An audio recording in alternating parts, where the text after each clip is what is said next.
Et bonjour, ici Sébastien, j'espère que ça va bien aujourd'hui. Je vais vous parler de The Flash que j'ai regardé en édition 4K Ultra HD, un film réalisé par Andy Muschietti qui nous avait déjà offert auparavant les films Hit et Hit Partie 2.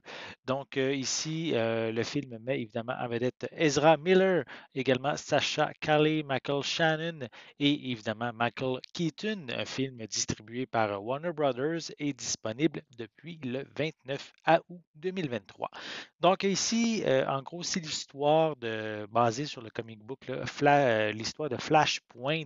En fait, c'est l'histoire comment Barry Allen va aller faire un tour, voyager dans le temps, aller dans le passé pour sauver sa mère qui a été assassinée.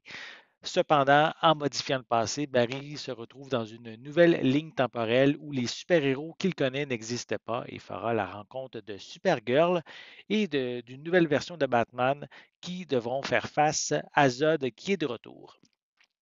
Donc, les critiques ont été assez dures envers The Flash au cinéma. J'ai beaucoup de difficultés à comprendre pourquoi.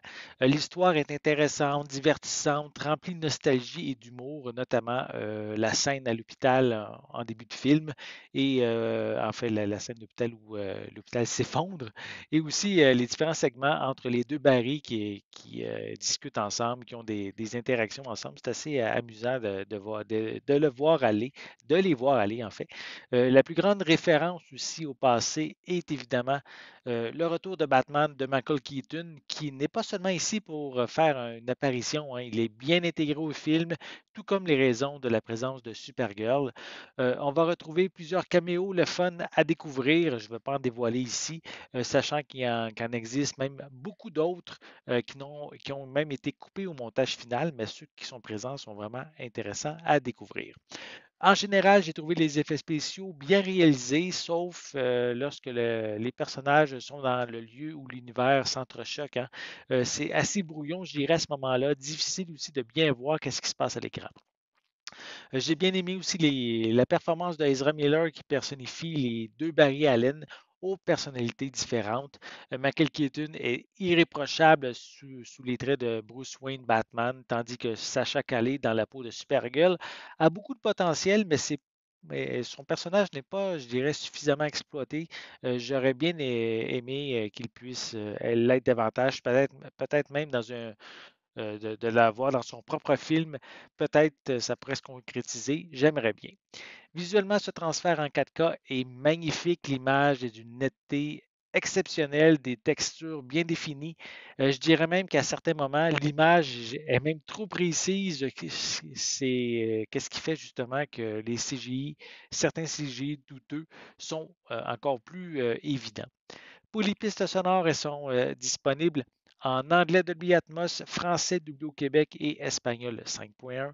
On retrouve également des sous-titres dans les mêmes langues. Pour les suppléments, il y a un making-of du film. On a également un segment à propos de Flashpoint et de la façon dont le film a lancé la popularité du concept de multivers. On a une featurette à propos du retour de Michael Keaton dans la peau de Batman. On a un aperçu de quelques scènes comme la poursuite avec la Batmobile ou le sauvetage en Sibérie. On a également l'affrontement de Zod ou l'affrontement de Zod dans le désert et le combat avec Dark Flash. On a aussi une rétrospective du personnage de Flash depuis sa création dans le monde de la BD dans les années 40.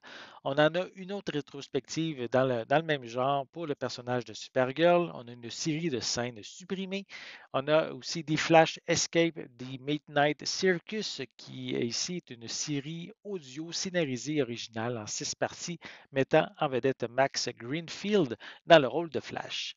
On retrouve aussi une bande-annonce pour cette série audio ainsi qu'un court behind the scene. On termine avec une copie numérique qui est incluse.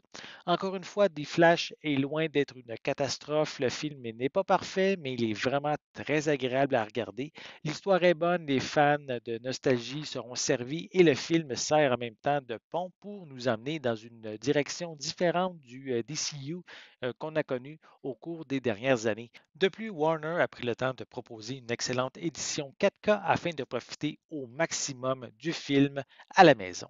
J'espère que vous avez aimé cette vidéo. Si c'est le cas, n'hésitez pas à mettre un pouce en l'air, à laisser des commentaires.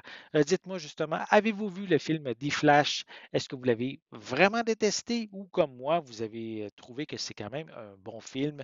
Laissez-moi vos commentaires à ce sujet en dessous de la vidéo. N'oubliez pas non plus, c'est important, abonnez-vous à ma chaîne afin de rester à l'affût de mes prochaines capsules. Et pour l'instant, mais je vous souhaite une bonne journée, une bonne soirée et je vais être de retour très bientôt. À la prochaine.